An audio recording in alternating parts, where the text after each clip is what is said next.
keen to warm up relations. I think both of us are uncomfortable with what has become of our relationship over the last several years.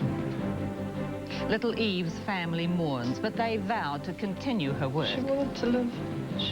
She wanted to help people. So that's what we want to continue to do. And a debut hat-trick for wonder boy Jeff Wilson as the All Blacks thrash Scotland. He's through again. It's number 3, Jeff Wilson.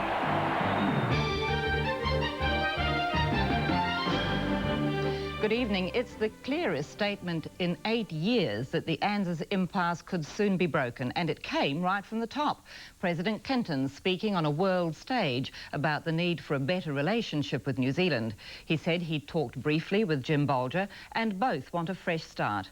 Our political correspondent Richard Harman joins us live from Seattle. What's significant about today is that it's the first time for 8 years that a United States president has said that it's time to improve relations with New Zealand. The breakthrough came after a series of informal chats between President Clinton and Jim Bolger. They talked last night at a dinner and again this morning before this boat left to take them and the 13 other Asian Pacific leaders to a retreat on an island in Puget Sound.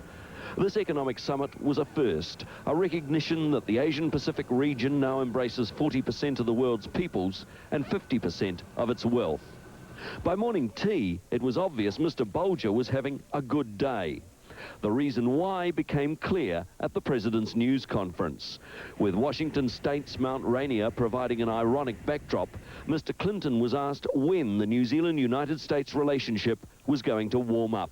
Actually, we're out in the cold today. The Prime Minister and I had a good talk about that, and we agreed that we would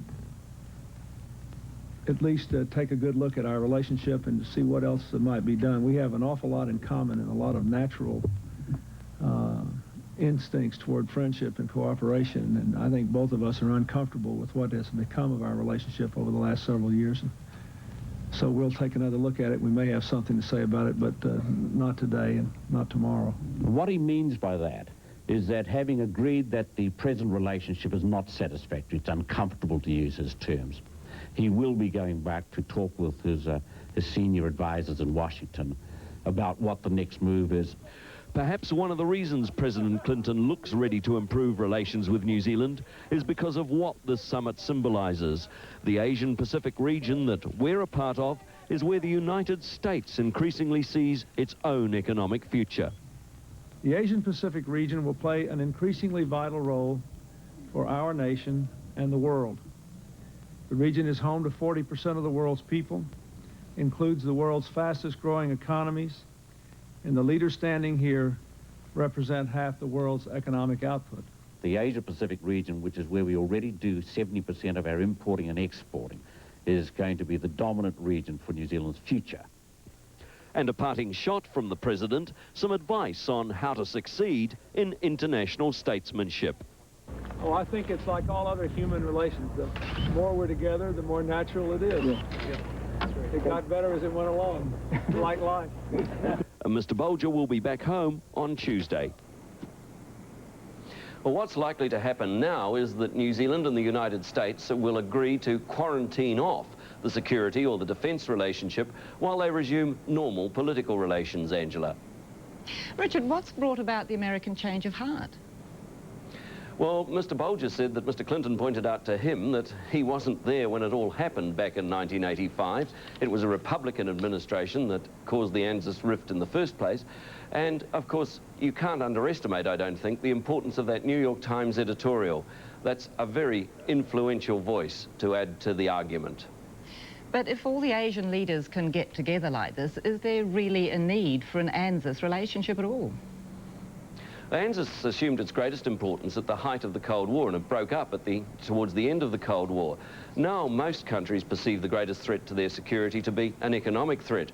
And if your Prime Minister can sit down with the President of the United States, the Prime Minister of Japan, the President of China, the Prime Minister of Singapore, then that surely has to be a better deal than meeting every 2 years with just Australia and the United States. Richard Harman live in Seattle. Thank you. Well, while Mr. Clinton has been the star of the APEC meeting, not everything has been going his way. His meeting with China's President Jiang Zemin is the highest level contact between the two countries since the Tiananmen Square crackdown. But when Mr. Clinton pressed Jiang for progress on human rights and other issues, he got a 15-minute lecture, basically telling him to mind his own business. Here at home, Eve van Grafforst has lost her battle against AIDS, but her memory lives on in the strength and inspiration she brought to those around her. Today, Eve's mother talked about her last few hours and her last wishes. David Jameson reports. Peace, finally, for Eve van Grafforst. The end to a courageous life and a painful last few months. Yeah, she started deteriorating beginning of this year, really, but just in the last couple of months. She's become quite unwell and the disease was just a lot greater than she was. These are some of the last pictures of Eve. Nearly 60 people were at her 11th birthday in Rotorua in July. Few knew how ill she really was, on morphine to cope with the pain.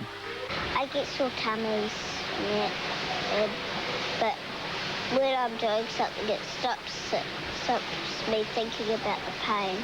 An early Christmas was one of the last things Eve asked for. She bought presents for her family last weekend at a local shop. She just was quite sick when we took her, but she wanted to make the trip. Her mother knew Eve didn't have long when she constantly asked to be cuddled over the last week. And when the end came, she was, cradled by her mother, her sister holding her hand. She died in my arms, and she spoke my name. A young friend, also with AIDS, reacted in his own way when he heard. Yeah, locked myself in my room. And from the Australian town that rejected her when she was diagnosed with AIDS, a message. She's led the way in this. She's been the flagship. And she's just stolen the hearts of everybody. Eve's mother says her daughter wanted a hospice set up for ill children. She wanted to help people. So that's what we want to continue to do. That's what Eve wants. And I guess that will make her that she's living with us always.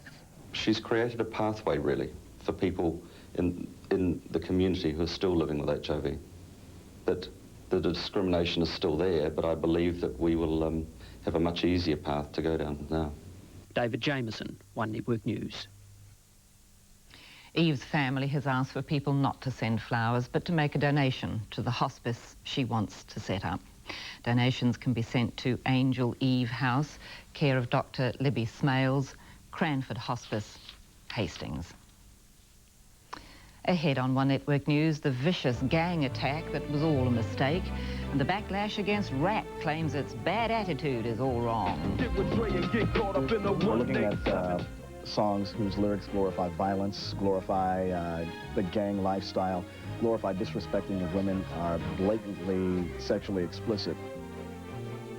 Tonight on Frontline, two communities fight back against a wave of juvenile crime. There's a new spirit of self-help. We all have our part to play in crime, and I mean, if you let yourself be a victim, you will be. Frontline tonight at 6:30 following One Network News.